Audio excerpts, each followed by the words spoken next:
Welcome to Nestor Lakay Channel. Andito tayo ngayon sa Imos, Cavite. Ito po yung bagong tanim na pechay. Ayun na si Kuya, nagdidilig po siya ng bagong pechay. Kuya, pag ganitong pechay, gaano katagal to bago anihin? Mga 1 linggo pa po. 18 days. Pag ganito pong bagong tanim na pechay, 18 days po ito bago i-harvest. Parang 2 weeks kuya? Maabot ng 2 weeks? Nandito lamang po yan sa Imos, Cavite. Sa inyo rin ko itong taniman ng lain?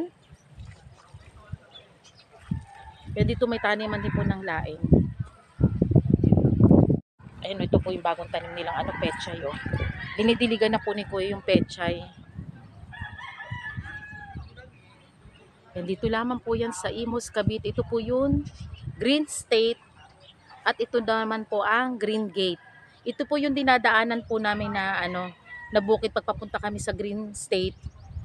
Madalas po kami dito dumadaan. Meron din po silang tanim dito na sitaw.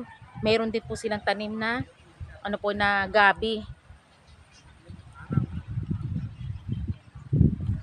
18 days daw po kapag i-harvest po itong kanilang pechay.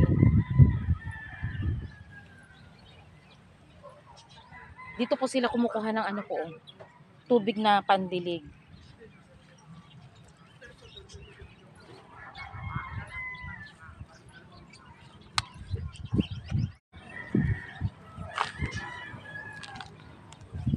Ito po, ganito po yung pechay kapag bago pong tanim na pechay. Yan po.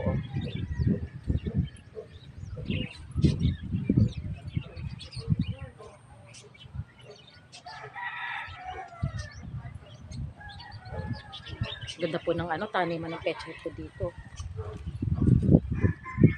Ito po. Yan po itong kanilang pechay. Tapos ito po yung mga tanim po na pechay. Ito po yung itatanim po nila dito.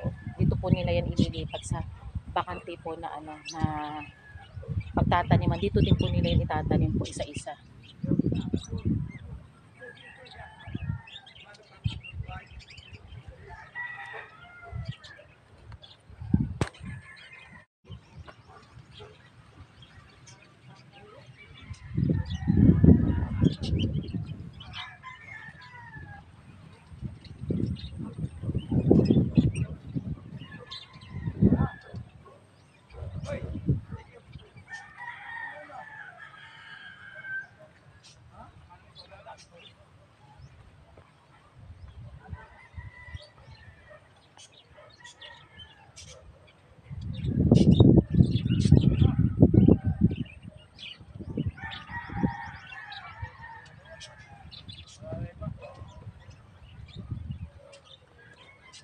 Ito po yung mga bagong tanim na pechay.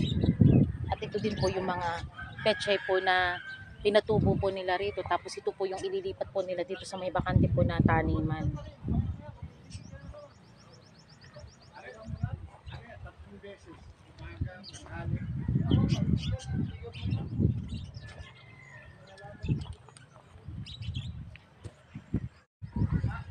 Ilang beses magdilig ng pechay? 3 beses. Umaga, tanghali, hapon daw po ang pagdidilig. Tapos ito kuya, ililipat dito sa kabila. Itong mga nandito rin po.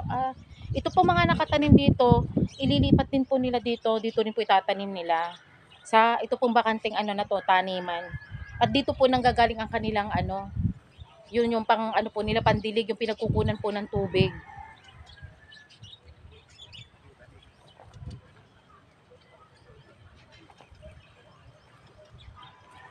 Ito po ang taniman ng pechay. Dito lamang po yan sa Imos, Cavite.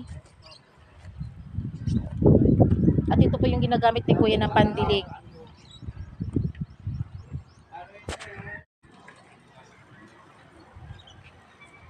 Ito ang taniman ng pechay. Dito lamang po yan sa Imos, Cavite.